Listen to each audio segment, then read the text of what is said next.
अगर हम यूँ कहें कि आधुनिक भारत के विकास की नींव रखने वाले अगर महान लोगों की आप लिस्ट बनाएं, अगर उनकी आप सूची बनाएं, तो उनमें जो सर्वोच्च व्यक्तियों के रूप में अगर आप जिन्हें गिनना चाहेंगे, उनमें से एक महान व्यक्ति डॉक्टर भीमराव अंबेडकर। उनका योगदान जो अकल्पनीय हो सकता है अगर आप उनकी सोच को पकड़ें, उनकी सोच जो कि आधुनिक भारत में समाजवाद, समाज के सभी वर्गों का विकास, हर प्रकार, चाहे वो निम्न जाति हो, चाहे वह महिला वर्ग हो या जो भी पिछड़ा हुआ वर्ग है, उसको किस प्रकार से समाज की धारा में ला करके और उसके विकास का उपयोग करते हुए उसके स्वयं के विकास के साथ देश के विकास को किस प्रकार से जोड़ा जा सकता है, इस समरसता के भाव, इस सतत विकास के भाव का जो विचार, जो सोच डॉक्टर भीमराव अंबेडकर की थी, वास्तव में अगर देखा जाए तो न केवल ये सामाजिक रूप में अगर उनके विकास की बात देखें, वहीं पर आर्थिक विकास, जो आज़ाद भारत, अंग्रेजों से मुक्त होने वाला भारत जो कि विकास की पायदान पर अब आगे बढ़ रहा था, ऐसे व्यक्ति, ऐसे बढ़ते हुए भारत के लिए आर्थिक विकास किस प्रकार से होना चाहिए, किस तरीके से विश्व के विभिन्न प्रकार के संविधानों का आकलन करके और वहाँ के लोगों को जो स्वतंत्र भारत, संप्रभु राष्ट्र के रूप में जो उत्पन्न हो रहा है, अर्थात ऐसा भारत जिस पर जो अब एक सॉवरेनियर स्टेट के रूप में बन रहा है, उस भारत के लिए किस तरीके से सभी लोगों के मानवाधिकारों को सुरक्षित रखा जाए, संरक्षित रखा जाए। और इस जैसी महत्वपूर्ण जिम्मेदारी किसी सामान्य व्यक्ति पर नहीं सौंपी जा सकती थी। आप सोचिए कि जो संविधान सभा का गठन किया गया, जो इस प्रकार से उसमें जितने सदस्य थे, उनमें अगर आप उनके काबिलियत या उनके शैक्षणिक जो उनका स्तर था, शिक्षा का स्तर था, अगर उसको देखें तो उनसे ज़्यादा पढ़ा लिखा, उनसे ज़्यादा ज़बरदस्त प्रतिभावान व्यक्ति आपको कोई नज़र नहीं आता है। हालांकि उस संविधान सभा में BN राव भी, उनकी भी शिक्षा अच्छी खासी रही। इसके अलावा अगर आप देखते हैं तो किसी भी संविधान सभा में किसी भी व्यक्ति की उन जितनी शिक्षा नहीं थी। इसलिए संविधान अगर ड्राफ्टिंग कमेटी का अर्थात प्रारूप समिति का अगर किसी अध्यक्ष बनाया जाना था तो निश्चित रूप से इस प्रकार के ऐसे बहुमुखी प्रतिभा के धनी समाज शास्त्री के रूप में, समाज सुधारक के रूप में देखिए, जिन्होंने अंग्रेजों के समय रहते हुए और जिस प्रकार से देश में समाज के सभी वर्गों के विकास के लिए जो प्रयास किए जाने चाहिए, यानी एक ऐसा व्यक्ति जो पिछड़ा हुआ होते हुए भी, जिसने संघर्ष करते हुए स्वयं ने जो परिस्थितियों को झेला, उन परिस्थितियों से निकल करके अगर वह स्वयं अगर उस पद पर स्थापित हो रहा था, उसके बावजूद भी अगर उस डाउन टू अर्थ व्यक्ति को देखिए, उस व्यक्ति को जिसने अपने आप को समाज से जोड़े रखा, और न केवल समाज से जोड़े रखा बल्कि वह उसमें ऐसे पिछड़े हुए लोगों को समाज के, देश के विकास के लिए किस प्रकार से भागीदार बनाया जा सकता है। ऐसे व्यक्ति जिसकी न केवल सामाजिक विकास, उसी तरीके से आर्थिक विकास, अगर आप जो भी आज आधुनिक विश्व में, आधुनिक भारत में विकास के स्तरों को देखते हैं, तो इन विकास स्तरों को आप देखिए कि जिस भी रूप में जो भी काम किए गए हैं, जो भी काम हो रहे हैं, उनके श्रेय कोई और ही लेता रहा, जबकि वह सोच, वह विचार और वह योजनाएं जिस व्यक्ति की थी, उस व्यक्ति को उसका लेश मात्र भी श्रेय नहीं दिया गया। वास्तविक रूप में अगर दस्तावेजों को खंगाला जाए तो उसमें ये कई बार इस प्रकार के प्रमाण मिलते हैं या कई बार इस तरीके के तथ्य प्राप्त होते हैं, जिनके आधार पर आप समझ सकते हैं कि उनके द्वारा, चाहे आप आज के केंद्रीय बैंक के उस कंसेप्ट को देखिए, उन्होंने जो अनुभव प्राप्त किया, जिसमें उन्होंने अपने स्टडी लंदन स्कूल इकोनॉमिक्स में जहाँ पे उन्होंने इस प्रकार का ये अध्ययन किया, ऐसे व्यक्ति उस सोच में, यानी केंद्रीय बैंक की जो अवधारणा थी, जो आज RBI के रूप में काम कर रहा है, एक रेगुलेटिंग बैंक जो कि संपूर्ण तरीके से यह भारत के बैंकिंग सेक्टर को रेगुलेट करने का काम करता है। और वहीं पर अगर आप देखें कि उनके द्वारा जो प्रस्तुत किया गया एक जो रिसर्च पेपर था,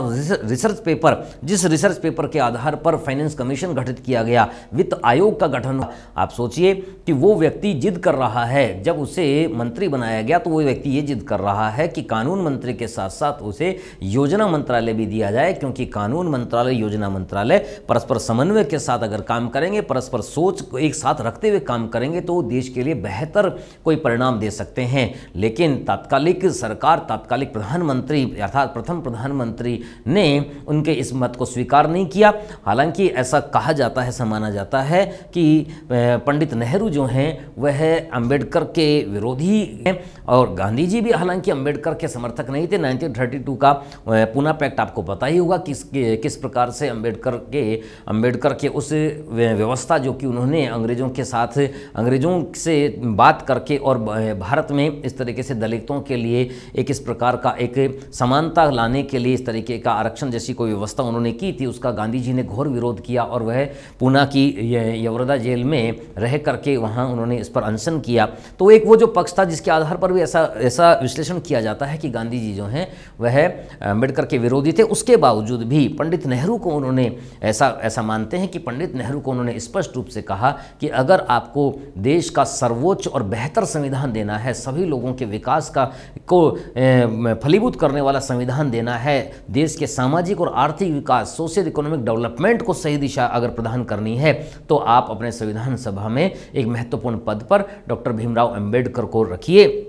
और उनके आग्रह पर या उनके कहने पर ऐसा कहा जाता है कि उनको यह भारत के संविधान प्रारूप समिति का अध्यक्ष बनाया गया। अगर संविधान सभा के सभी सदस्यों की ओर देखते हैं तो उसमें एक आध, जिसमें BN राव जैसे कुछ लोग हैं, उनको अगर छोड़ दें तो उनके अलावा BR अम्बेडकर जितना शैक्षणिक योग्यताधारी व्यक्ति कोई नज़र नहीं आता है। उनकी सर्वोच्च शैक्षणिक योग्यता, देखिए उनकी सोच को लेकर के अगर हम देखते हैं तो सोच उनकी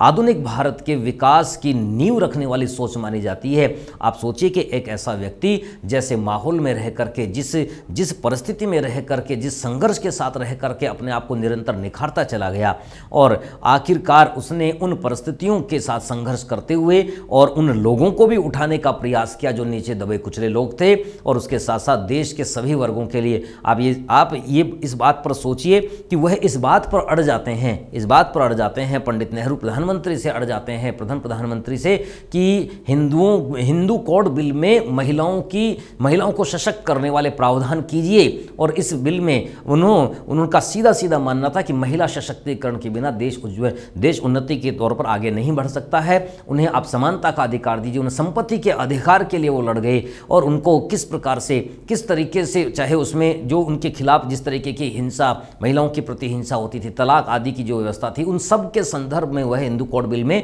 ये सारा प्रावधान चाहते थे। पंडित नेहरू ने इस चीज़ के लिए साफ मना कर दिया और इस बात से नाराज होकर के और उन्होंने अपने उस कानून मंत्री पद से इस्तीफा दे दिया। हालांकि पंडित नेहरू को उसके पश्चात इस हिंदू कोड बिल को इन सारी बातों को शामिल करके और उसे स्वीकार करना पड़ा। एक ऐसी सोच रखने वाला, अगर आप देखेंगे तो हमने इस देश में ऐसे महान व्यक्तित्व को, ऐसी महान आत्मा को केवल दलितों का मसीहा, दलितों का नेता बना करके छोड़ दिया है। लेकिन अगर आप उनकी सोच देखेंगे तो आप देखिए कि वो ऐसा महान आत्मा, ऐसा महान व्यक्तित्व का धनी जो था, वह शैक्षणिक तौर पे तो जिसने अपनी योग्यता को यह बहुत पहले ही ऐसी विपरीत प्रतिकूल परिस्थितियों में भी उसने अपने आप को सिद्ध कर ही दिया था। लेकिन अगर आप उनके सोच को देखते हैं तो हर जगह पर, हर स्थान पर आप उनको आधुनिक भारत के विकास के DNA में उनको आप देखते हैं। कहने का सीधा सा मतलब यह है कि इनके द्वारा जिस तरीके का संपूर्ण विश्व भर के संविधानों का जो सूक्ष्मता से बिल्कुल गहन अध्ययन करके और जो उनमें बेहतरीन बातें थी, उन सभी बेहतरीन बातों को आप देख लीजिए। विश्व के कई इस प्रकार के हमारे साथ आज़ाद होने वाले कई देशों को आप देखिए कि उनका संविधान किस तरीके से डामाडोल संविधान रहता है। और हमारे संविधान में हर व्यक्ति की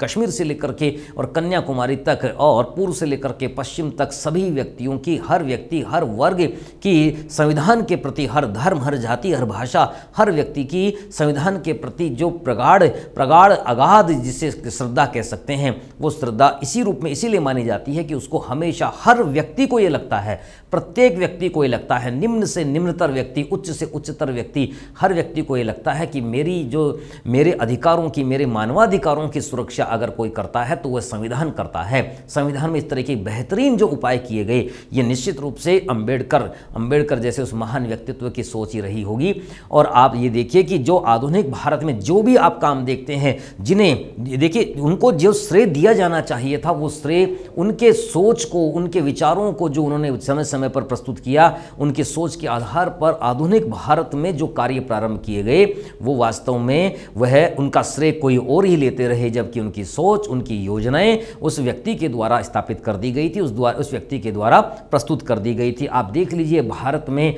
अगर इस तरह का व्यक्ति, आप सोचिए कि जिसने वित्त आयोग जैसा एक ऐसा कंसेप्ट दिया। उनके अनुसार ये सीधा सीधा मानना था। उन्होंने जब अपना पेपर प्रस्तुत किया, रिसर्च पेपर उन्होंने प्रस्तुत किया बहुत पहले, जब उन्होंने कहा कि किस प्रकार से, किस तरीके से ये ब्रिटिश भारत में प्रांतीय विकास के लिए वित्त प्रबंधन किस रूप में किया जाना चाहिए, इस व्यवस्था को लेकर के जो उनका रिसर्च पेपर था वो बेस बनता है फाइनेंस कमीशन का, अर्थात वित्त आयोग का उनका ये आधार बनता है। तो इस तरीके से बहुत सारे इस प्रकार के प्रावधान हैं। केंद्रीय बैंक की अवधारणा, आरबीआई जिस पर आज काम कर रहा है, सेंट्रल बैंक, यानी संपूर्ण भारत के ऐसे जो बैंकिंग सेक्टर है उसको किस तरीके से एक बैंक के अधीन रख करके या एक सेंट्रल एक इस प्रकार के रेगुलेटिंग बॉडी के अंतर्गत रख करके और सारी व्यवस्थाएं किस रूप में सुचारू रूप में संपादित की जानी चाहिए। आप सोचिए कि वो व्यक्ति इतने साल पहले यह वाइसराय से मिलकर के 1924 की बात सोचिए आप, 1924 आज़ादी से कई वर्ष पहले उसने तात्कालिक भारत के हर वर्ग, हर समुदाय, हर क्षेत्र को उन्होंने ये बहुत गहनता से ये आंकलन कर लिया था कि किस रूप में यहाँ पर जो रीजनल इम्बैलेंस, प्रादेशिक असमानता है, वो निश्चित रूप से प्रादेशिक संसाधनों के जो असमान वितरण है उसके कारण से है और उसको सही तरीके से रेगुलेट किया जाना चाहिए। भारतीय जो क्षेत्र है, भारत वाला इलाका, भारतीय क्षेत्र जहाँ पर यह इतनी प्रकार की यह विविधताएं होने के बावजूद भी कृषि कार्य आधारित उनकी जीवनचर्या, उनका जीवन निर्वाह होता है, तो इसलिए उन्होंने ये सुझाव दिया कि जहाँ पर पूरे भारत में एक और तो भरपूर मात्रा में यह जल प्राप्त होता है, दूसरी तरफ सूखा पड़ता है, तो क्यों नहीं इनको सबको एक प्रकार से मैनेज कर लिया जाए। अर्थात कहने का मतलब ये किस तरीके से एक जल ग्रिड बनाने की उनका एक जो संकल्पना थी, एक विचार था, जो एक बहुत बेहतरीन प्रकार का विचार है। वहीं पर चाहे पावर ग्रिड हो, बिजली का ग्रिड हो, क्योंकि बिजली निर्माण या ऊर्जा निर्माण के लिए जो भारत में जहां भी पोटेंशियल या क्षमता है, अर्थात जहां पर विद्युत निर्माण की क्षमता है, उस जगह पर तो बिजली पर्याप्त बन ही रही है और वहां के लोगों के लिए काम आ ही रही है। लेकिन वे इलाके जहां पर इस प्रकार के विद्युत निर्माण या बिजली निर्माण के लिए कोई व्यवस्था नहीं है, उनकी संभावना, पोटेंशियलिटी नहीं है, उन क्षेत्रों में भी इस प्रकार की व्यवस्था सुनिश्चित की जाए। तो इसके लिए उन्होंने प्राधिकरण, एक अथॉरिटी बनाने का सुझाव दिया। और आप सोचिए कि 1925 में आते आते 1924-25 तक आते आते वाइसरॉय ने उनके इन प्रस्तावों को लागू कर दिया और एक न केवल ये व्यवस्था उन्होंने बल्कि ये राष्ट्रीय जलमार्ग जैसा, नेशनल वाटरवेज जैसा एक महान कंसेप्ट भी उन्होंने वहाँ सुझाया। वाइसरॉय ने उनके सुझाव पर आकर के सिंचाई आयोग का गठन किया। मतलब भारत के हर आम आदमी, आम नागरिक के मूल जो उसके आर्थिक कार्य हैं उनको वह कितनी सूक्ष्मता से ऑब्जर्व कर रहे थे और इन सारी बातों को लेकर के उनको जो बाद में स्वतंत्र भारत की ये नींव बनती है। लेकिन अगर आप देखिए कि उनके द्वारा जो काम किए गए उनके श्रेय किन्हीं और लोगों को ही दिए जाते रहे हैं। एक इस प्रकार का महान व्यक्ति जिसके हर काम में इस प्रकार की व्यवस्थाएं दिखाई देती हैं, तो हम अगर उसे दलित समुदाय का या पिछड़े वर्ग का ही अगर मसीहा मान करके उनको पूजते रहते हैं, जबकि वास्तविक रूप में वह संपूर्ण देश के संपूर्ण सामाजिक समरसता स्थापित करने वाले, आर्थिक सामाजिक विकास को सही दिशा देने वाले इस महापुरुष के योगदानों को अगर ध्यानपूर्वक देखें, उनकी सोच को देखें, तो आप निश्चित रूप से ये पाएंगे कि जो भारत के आधुनिक विकास की नींव रखने वाले उन गिने चुने लोगों में से आप उनको निश्चित रूप से सर्वोपरि ही मानेंगे। तो इस तरीके से अगर आप देखते हैं तो, लेकिन समस्या क्या है? समस्या यह है कि जो डॉक्टर भीमराव अंबेडकर को आप यूँ मान सकते हैं, हालांकि देखिए इस बात को लेकर के कई तरीके के विवाद भी हैं कि उनका गांधी जी के साथ जिस तरीके का विवाद रहा, नेहरू जी के साथ जिस प्रकार का विवाद रहा, उसका खामियाजा उनको भुगतना पड़ा। लेकिन खैर फिर भी इन परिस्थितियों के बावजूद भी उनके पिछड़े समाज में रहने के बावजूद जब उन्होंने अपने आप को निखारते हुए चले गए, तो इन सारी परिस्थितियों में वह देश को लेकर के किस तरीके से उनकी सोच थी, उनका संघर्ष था और उनका संघर्ष निश्चित रूप से आज हमें हर जगह जो विकास के कार्य में देखे गए हैं। मतलब आप सोचिए कि वो व्यक्ति दामोदर घाटी परियोजना के बारे में सोच रहा है, वो व्यक्ति ये सोन नदी की घाटी परियोजना, मल्टीपर्पज़ प्रोजेक्ट, हीराकुंड परियोजना, ऐसी महान परियोजनाएं जो स्वतंत्र भारत की शुरुआत की विकास की महान परियोजनाएं थी, उन परियोजनाओं के बारे में सोच रहा है और उन्हीं की सोच के आधार पर ही ये स्वतंत्र भारत की महान परियोजनाएं प्रारंभ कर दी गई। इनके आइडिया से ही भारत के केंद्रीय बैंक की स्थापना हुई, जिसे आपने कहा कि आज जो है वह जिसे आरबीआई के रूप में आप जानते हैं कि किस तरीके से भारत के बैंकिंग सेक्टर को एक ही छत के नीचे रेगुलेट किया जाना चाहिए। तो ये जो विचार, प्रारंभिक विचार था, ये इस महान व्यक्ति के विचारों में आप साफ साफ देख सकते हैं। वहीं पर इनका क्या सोचिए कि इतने समय पहले, आज़ादी से इतना समय पहले ही इन्होंने इस प्रकार का विचार प्रस्तुत कर दिया था। इनका क्लियर मानना था, स्पष्ट मानना था कि भारत के युवा वर्ग को यह अगर सही तरीके से रोजगारोन्मुख रखना है, रोजगार उनको प्रदान करना है, तो उनका कहीं पर सूचीबद्ध किया जाना, उनको कहीं पर इस तरीके की व्यवस्था में रखना बहुत आवश्यक है। अर्थात उन्होंने एम्प्लॉयमेंट एक्सचेंज की अवधारणा उन्होंने ये भारत के सामने प्रस्तुत कर दी, और इस तरीके का उनका जो रोजगार से संबंधित इस तरीके का जो व्यवस्था थी, उसको भी अगर आप यहाँ देख सकते हैं, उनके कार्यों में देख सकते हैं। और देखिए, स्वतंत्र चुनाव आयोग का जो विचार था वह भी इन्हीं के सोच का ही परिणाम था कि अगर देश में संविधान को सही तरीके से पालना करवानी है, देश के लोगों के भले के लिए काम करना है, तो देश के लोगों को सही तरीके से इस रूप में भागीदार बनाते हुए उनमें सत्ता में प्रॉपर उनका सभी की निम्न से निम्नतम व्यक्ति की भी भागीदारी उसमें सुनिश्चित हो, इसके लिए एक स्वतंत्र चुनाव आयोग होना चाहिए जो इन सारी व्यवस्थाओं को, यह किसी भी पार्टी से ऊपर उठ करके वह यानी पूरी तरीके से वह सरकार जो उस समय तात्कालिक सरकार होगी उससे अलग हट करके और वह पूरे भारत में इस प्रकार का एक स्वतंत्र चुनाव करवा सके। ऐसा बेहतरीन जो उनका विचार था, जिसके आधार पर आज हम अपने विश्व का एक बेहतरीन लोकतंत्र, विश्व का सबसे बड़ा लोकतंत्र और सशक्त लोकतंत्र के रूप में अपने आप को अगर मानते हैं, तो उनके इन्हीं प्रयासों के तहत इसको हम मानते हैं, ठीक है ना। जिनका श्रेय किन्हीं और को ही मिलता रहा, लेकिन ये विचार, ये जो थॉट था, ये थॉट डॉक्टर भीमराव अंबेडकर का ही देखा जाता है, ठीक है ना। तो इस तरीके से आप कई जगह पर इस तरीके के उनके ये सोच को आधुनिक भारत में जो विकास के प्रावधान हैं उनमें आप उनको हर पग पग पर देखेंगे। देखिए, रही बात आरक्षण की, या जिस पर निश्चित रूप से एक पृथक तरीके से विस्तार से बात की जा सकती है, ये बहुत लोगों के लिए ये अपने आप में एक उनकी दुखती हुई रग पर हाथ रखने वाली बात हो जाती है। लेकिन फिर भी एक बात को तो हमें स्वीकार करना ही पड़ेगा और मान भी लेना चाहिए कि भले ही इससे आर्थिक रूप में जो व्यक्ति सशक्त हो रहा है और जिसे सरकारी पद मिल रहा है, वो व्यक्ति स्वयं के परिवार को वह भरण पोषण लायक और स्वयं के परिवार को एक अच्छी व्यवस्था देने लायक तो बन ही जाता है। लेकिन उससे ज़्यादा बड़ा काम निश्चित रूप से आप सोचिए कि जो इतने लंबे समय से, हजारों वर्षों से जो पिछड़ा हुआ व्यक्ति है, उस व्यक्ति के उसमें जो आत्मविश्वास आता है, जो कॉन्फिडेंस आता है, एक गांव में अगर कहीं पर इस प्रकार का, इस तरीके का कोई व्यक्ति अगर यह इस पद पर पहुंच जाता है, इस पद पर आसीन हो जाता है, तो उसके आसपास वाले गांवों के वह जो निम्न से निम्नतर पिछड़ा वर्ग का व्यक्ति है, उसमें आत्मविश्वास में कॉन्फिडेंस आता है। और ये इन्हीं के संदर्भ में नहीं, अगर कोई महिला भी इस प्रकार से अच्छे पद पर संघर्ष करके पहुंच जाती है, तो निश्चित रूप से जो छोटी बच्चियां हैं उनमें भी कॉन्फिडेंस आ जाता है, आत्मविश्वास आ जाता है। मतलब यह है कि हर बात से लड़ने, हर संघर्ष से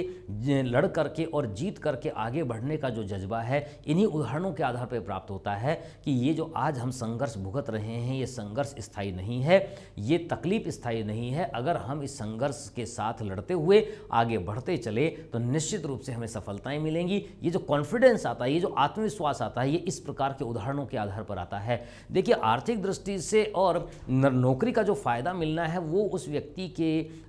के परिवार और स्वयं को मिलना है, लेकिन जो आत्मविश्वास का उसको फायदा मिलता है, आसपास के कई गांवों के लोग, आसपास के उसके जो संपूर्ण इस तरीके से उसको देखने वाले, अप्रत्यक्ष रूप में उसको जो देखने वाले हैं, उन सबको उसका फायदा मिलता है। ये जो सामाजिक समरसता या सामाजिक समानता लाने वाली बात है, वो इनके कामों में या इनके इस जो प्रयास है, उस प्रयास के तहत जो ये देश के लोगों को प्राप्त हुआ है, उससे आप इस चीज़ को देख सकते हैं। तो हमें आज के दिन मोटा ये ध्यान रखना है कि जिस व्यक्ति ने ये हमें सब प्रदान किया है, वो व्यक्ति एक सामान्य व्यक्ति नहीं, वो महापुरुष, जिसने स्वयं जो इस पद पर पहुंच गया, नागपुर के पीसीएस अधिकारी के रूप में वह स्थापित हो गया। और इतना अध्ययन, विलायत से अध्ययन करने के पश्चात और इतना इकोनॉमिक्स का एक्सपर्ट बनने के पश्चात, कानून का एक्सपर्ट बनने के पश्चात, और जिसने डॉक्टरेट की उपाधि अपने ये यूनिवर्सिटी ऑफ लंदन से प्राप्त की, और इसको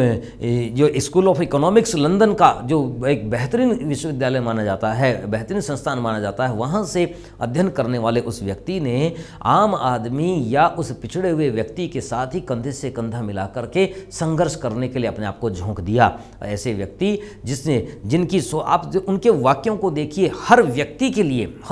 के लिए छोटे से छोटे व्यक्ति से लेकर के और हर व्यक्ति, हर समाज के उस हर स्तंभ के लिए किस प्रकार से वाक्य कितने प्रेरणादायी और कितने उत्साहवर्धक वो वाक्य बनते हैं। अगर आप सोचिए, वो वाक्य जिसको सुनते ही आपके रोंगटे खड़े हो जाते हैं। अगर आपको सूर्य की तरह चमकना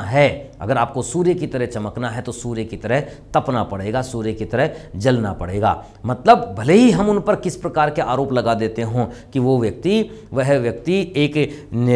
दलितों का ही मसीहा है, लेकिन उनका वो स्टेटमेंट